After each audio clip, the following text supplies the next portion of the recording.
ठीक है, पीएचपी में पैटर्न मैचिंग के लिए हम क्या कर रहे हैं, फर्स्ट ऑफ ऑल एक वेरिएबल लिया dollar email underscore ID.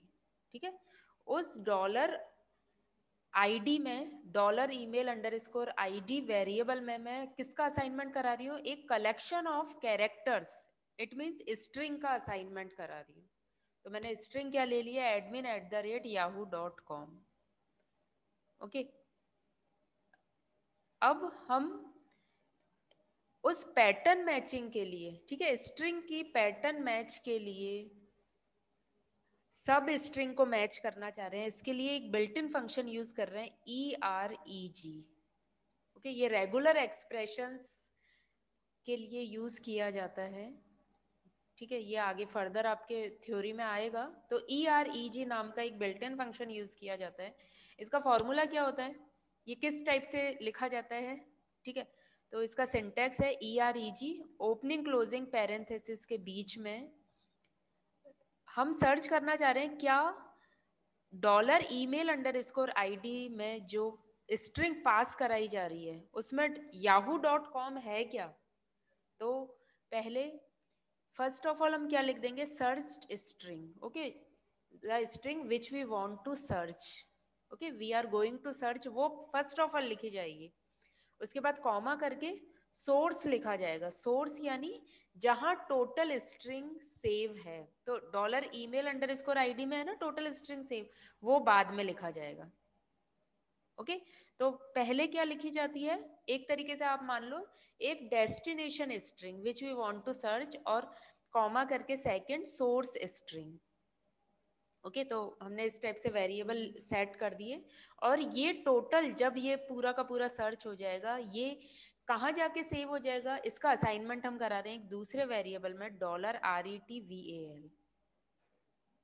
Okay, अब हम देख रहे हैं कि क्या इफ स्टेटमेंट यूज कर रहे हैं, क्या $RETVAL इक्वल टू ट्रू है क्या।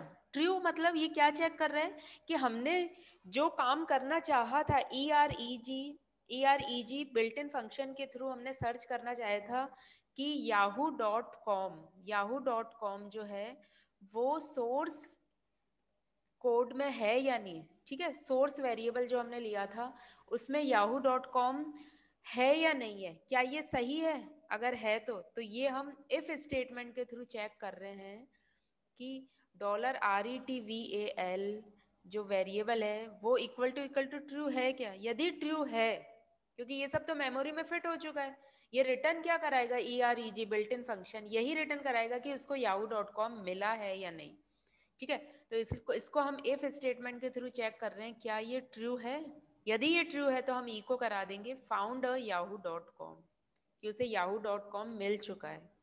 ओके, यदि उसे yahoo.com नहीं मिलता है तो इफ के साथ हम एल्स यूज कर रहे हैं। ठीक है, तो एल्स स्टेटमेंट के लिए हम लिख रहे हैं इको couldn't फाउंड yahoo.com, उसे नहीं मिला yahoo.com। ओके, तो ये एक रेगुलर एक्सप्रेशंस का pattern matching for the string हम यूज कर रहे हैं कि how we can search pattern into the given string. Okay, तो इसी का एक एग्जांपल ये बता रहा है कि ये हमने सर्च कर लिया, उसके बाद एक वेरिएबल में भी यदि हम सेव करना चाहें, इसे हम इसे प्रिंट कराना चाहें कि हमने क्या सर्च किया है।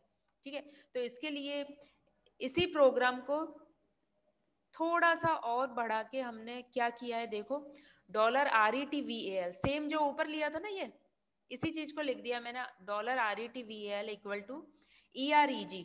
हम इसमें क्या करना चाह रहे हैं, yahoo.com को सर्च करना चाह रहे हैं। सोर्स हमारा वेरिएबल क्या है, $email_id, जिसमें हमने टोटल कलेक्शन ऑफ कैरेक्टर्स और स्ट्रिंग को इंसर्ट करवाया था। ठीक है, तो देखो ये और क्या करता है, इसके साथ सर्च करने के साथ हम $VAL में ये वैल्यू इंसर्ट करा देंगे। कौन सी वैल्यू, yahoo.com पूरा का पूरा। ठीक है, तो इसके लिए हमें कॉमा करके आगे $VAL एक नया वेरिएबल मैंने क्रिएट कर लिया, क्योंकि पीएचपी में तो क्या होता है कहीं भी वेरिएबल आप डिक्लेयर कर दो। Okay, no need to declare और इनिशियलाइज द डेटा टाइप, है ना, ऑटोमेटिकली कहीं भी आप डिक्लेयर कर दो, ये हो जाएगा तो हमने directly EREG built in function में ही डॉलर वैल नाम का एक और वेरिएबल ले लिया जहाँ yahoo.com की वैल्यू सेव हो जाएगी। ठीक है, और ये सारा पैटर्न कहाँ जाके सेव हो जाएगा, ये सारा असाइन हो रहा है $RETVAL में जाके इंसर्ट हो चुका है। ठीक है, अब देखो फिर से हम इफ स्टेटमेंट का यूज कर रहे हैं, ये चेक कर रहा है कि $RETVAL इक्वल टू ट्रू, जैसे हमने ऊपर किया था ना, सेम वही चीज थी। यदि ये ट्रू है तो क्या करते हैं, फाउंड है yahoo.com एंड VAL, वो VAL की वैल्यू भी हमें दे दे कि VAL में क्या वैल्यू इंसर्ट हुई है। ठीक है, तो इक्वल टू करके मैंने क्या लिख दिया, अपन PHP में इको के थ्रू प्रिंट कराते तो क्या करते हैं, स्टेटमेंट्स को कैसे हम सेव करते हैं। ठीक है, प्रिंट कराना चाहें तो कैसे, what is the pattern to writing the collection of statements, हम डॉट ऑपरेटर का यूज करते हैं ना। उसके बाद $VAL जो वैल्यू इंसर्ट हुई है, ठीक है, जो सेव हुई है मेमोरी में, उसको प्रिंट कराने के लिए अब हम क्या करेंगे, $VAL, और हर चीज बाय डिफॉल्टली मेमोरी में तो एरे फॉर्मेट में ही सेव हो रही है, क्योंकि कलेक्शन ऑफ डेटाज होता है तो वो कैसे मेमोरी में सेव होगा, तो वन बाय वन सेव होता है मेमोरी में हमेशा सीक्वेंशियली। ठीक है, तो उसको प्रिंट कराने के लिए हमें क्या करना होगा, ये स्क्वायर ब्रैकेट्स में जीरो लिया है, जीरो इसलिए क्योंकि स्टार्टिंग कहाँ से होती है, जीरो से होती है, तो हमने $VAL और स्क्वायर ब्रैकेट में जीरो लिख दिया है। ठीक है, और यदि उसे फाउंड नहीं होता yahoo.com तो प्रिंट कर देगा else couldn't found a yahoo.com। Okay, तो ये आपका EREG का बिल्ट इन फंक्शन है।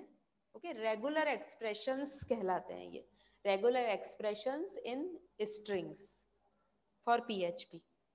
ओके, अब इसका आउटपुट हम देखते हैं कैसा आता है। स्ट्रिंग पैटर्न मैच एक बार ओपन करते हैं अपन ब्राउजर।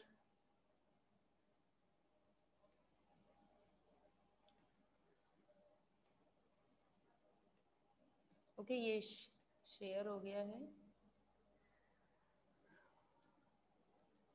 लोकल होस्ट, हमारा प्रोग्राम था स्ट्रिंग पैटर्न मैच। ओके,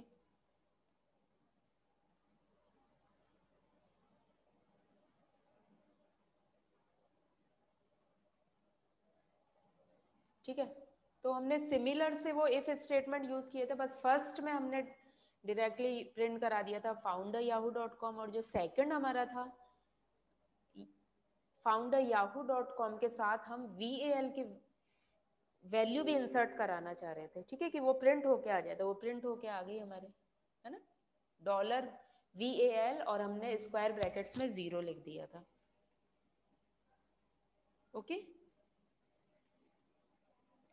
तो कोई कुछ पूछना चाहेगा।